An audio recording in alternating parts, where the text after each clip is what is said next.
Hi, everybody. I'm Ryan Chandler. Here's your talking points for this week. With 2 days left in this special session, the Texas legislature is deciding the next decade. Lawmakers drawing new district lines that determine your representation everywhere from Washington to Austin. We'll hear from our state representative John Frullo on how that sausage is made and talk with a local expert on what may happen to our districts here at home. And Governor Abbott ended mask mandates from Lubbock in March. Now he's banning vaccine mandates as well. That's sparking a debate not just about public health, but also public policy and who gets to make it. From the studios of KAMC Television in Lubbock, your local election headquarters. This is Talking Points with Brian Mudd. Happy Sunday, everybody. I'm Ryan Chandler. We have just 2 more days to go until what looks to be at least the finish line of a long legislative marathon that's lasted in Austin since January. But what happens in those 2 days will define the next decade of Texas politics. State lawmakers are in the trenches right now, undergoing the intense process of redrawing district lines, as they do every 10 years. And the idea is to reapportion the districts based on population growth to make sure each district still represents roughly the same number of people. But this process has a tendency to be less about population than politics. Take a look at the map the Texas House approved this week. Only 3 Democrats out of 67 voted for this map, and only 3 Republicans out of 82 voted against it. So that gives you a pretty good idea of what this means for each party. And 2 of those Democrats, Terry Canales and Sergio Munoz of South Texas, felt the need to explain their favorable vote, saying essentially, this is good for my district, but I have concerns about the statewide map not reflecting the actual population growth that we saw this decade.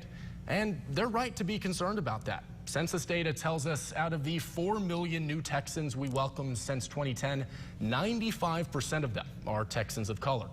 But this new map contains less majority-minority districts than the map from 10 years ago, which was already flagged by a federal court for intentionally diluting the voting power of minorities. And despite gaining nearly 2 million Hispanics and over 500,000 black Texans, the number of districts with Hispanic or black majorities dropped, and we added 6 more districts in which white residents make up the majority. That's about 60% of all of the districts. So how does that happen? And could Texas find itself in court all over again for these maps? Well, I asked State Representative John Frullo that, and he said we undoubtedly will face legal challenges after this is all over. And he said he has 2 priorities for Lubbock's representation: keeping it competitive and keeping it conservative. Here's our conversation. This redistricting process is originally and ideally about population growth, but you can't talk about redistricting without talking about politics as well. So much of this seems to be also about political gain, maintaining individual representative seats. To what extent do you think that plays into your decision making here? And do you think that gets in the way of making sure we have a truly representative process? Well, I don't think it, you're right. It does have an effect on what is happening, and we have to work on that. We want to keep the districts to where they do represent those conservative values, that average value of the people that are in those districts. If you look at the 2 districts, 84, which is primarily contained within Lubbock County, the Republican strength of that district is around 57%. If you go outside to the next district that takes the rest of Lubbock and several other counties, that percentage goes up to 77%. So substantially higher. We need to make sure that we can maintain that 57% and keep both representatives able to have a conservative voice when it comes to what the people in our area, I think, want. A lot of people have worries that it is too much about maintaining a certain level of political ideology that you like in your district and not about representing the people that are there.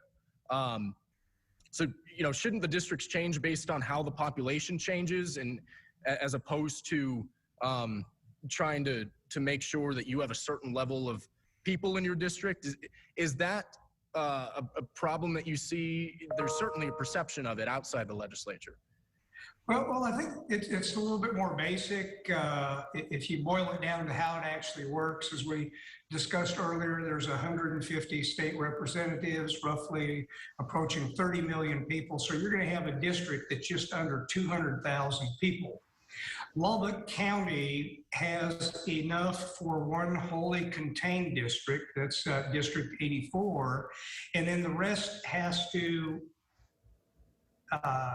come up to that total roughly of 200,000 people. It's actually like 194,000 plus or minus 5%.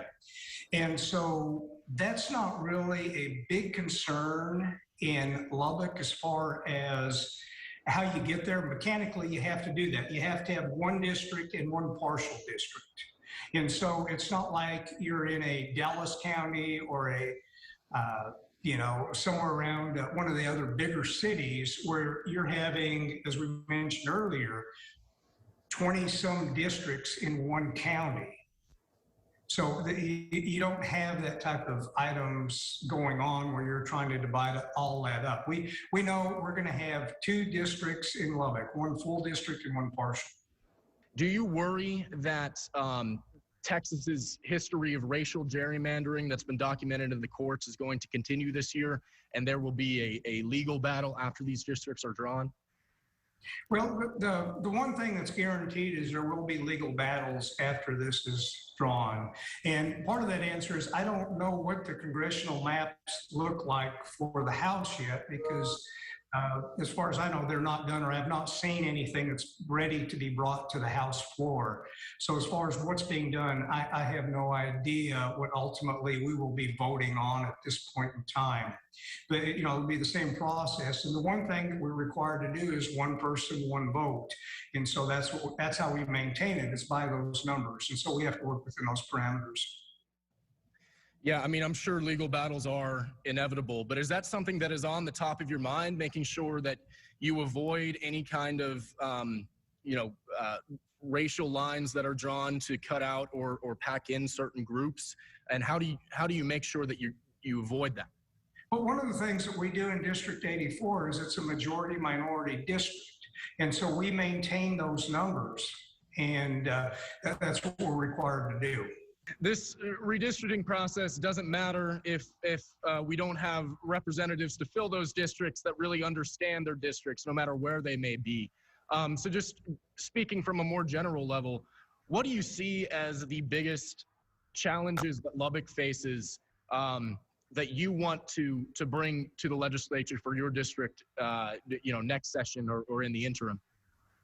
Well, I think first off, right now we're concentrating on the redistricting and the distribution of people. And what we want to do is make sure that, as most of our values in our area are conservative Republican values, we keep them conservative and Republican, and we make sure that that voice is heard. We don't want to do anything that's going to reduce that or make it more difficult. And I think that's very important in the work that we do. And to get some insight into how that looks on the South Plains, it's time for 5 Good Minutes with South Plains College Professor of Government, Drew Landry. Professor Landry, thank you so much for joining us. Hey, thanks for letting me be on here. I appreciate it. Of course. So we just heard from State Representative Frullo about how this looks at the state level, redistricting, House districts, Senate districts. But locally, we have to worry about this too. City Council, County Commissioners. Can you give us some insight into how the local redistricting process differs from maybe the state and national process, and what else we need to consider here at a local level? Well, there's always one particular guiding light, and that is population change, and where people move and where people live, and that's always the key aspect. At least that's what they'll tell you. How is that playing into the strategy of our local municipalities drawing districts? What do they need to consider? Are there certain areas of the city that maybe have grown faster than others? In this particular census, what we found is that it's been the southwest part of the county, southwest part of the city that has grown the most.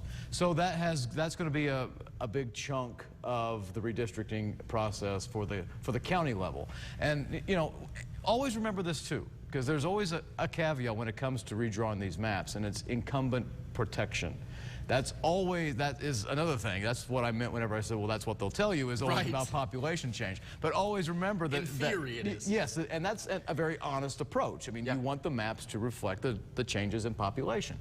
But those who draw the maps want to make sure that they are still there when they get brought up again 10 years later. Right. If the people who won election in these districts are drawing their next districts, what incentive really is there to change those districts, right? Right. You want to make it either stronger for you and more pathetic for the other side. So, and that's been the case since the very beginning. You can go all the way back to Patrick Henry in Virginia. Let's talk about Representative Frullo and Burroughs districts. Both of their districts are changing pretty substantially. Can you give us some insight on how they're changing and why? Yeah, sure. So there's, the old 83 district map, which is Representative Burroughs' district, it would kind of have New Deal and Shallow Water and Slayton and Wolfforth in Lubbock County, and then 6 other counties. But then there was this little part that would kind of go up the middle, and it would kind of go down from University all the way up to 19th Street. That was, it kind of looks like a middle finger to, just so we're clear. But it's, that was the Tech Terrace area, and that was a strong set of precincts for Lubbock area Democrats.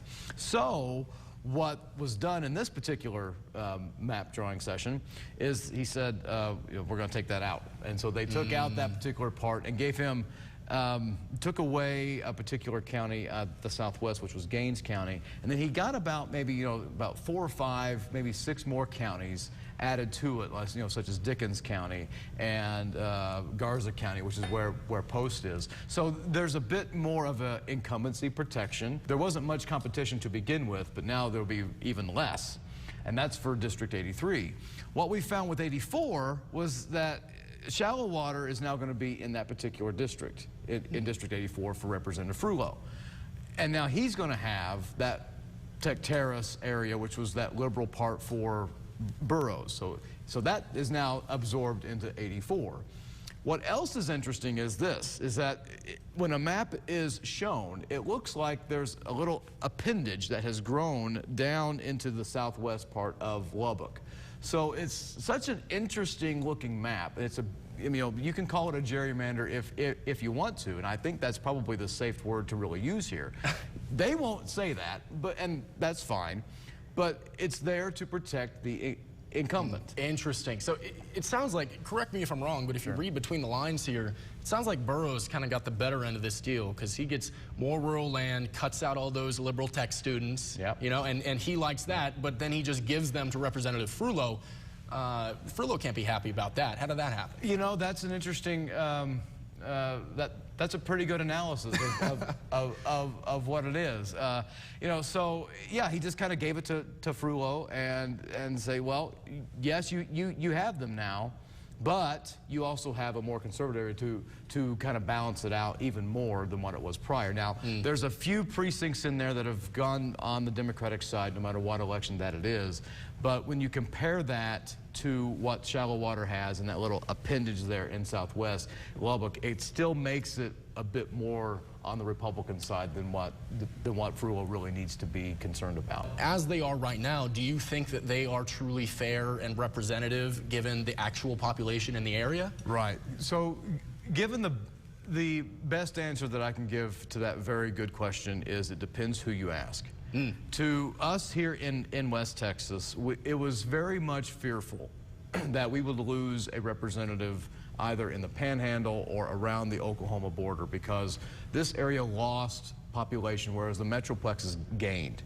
And so the idea was they would take, they would pair two of these rural lawmakers into one district and then draw another one into the more growing areas. That was the thought process. Turned out it didn't happen that way, which is good for this area because from the Panhandle all the way down to San Angelo, we need as much representation as we can get.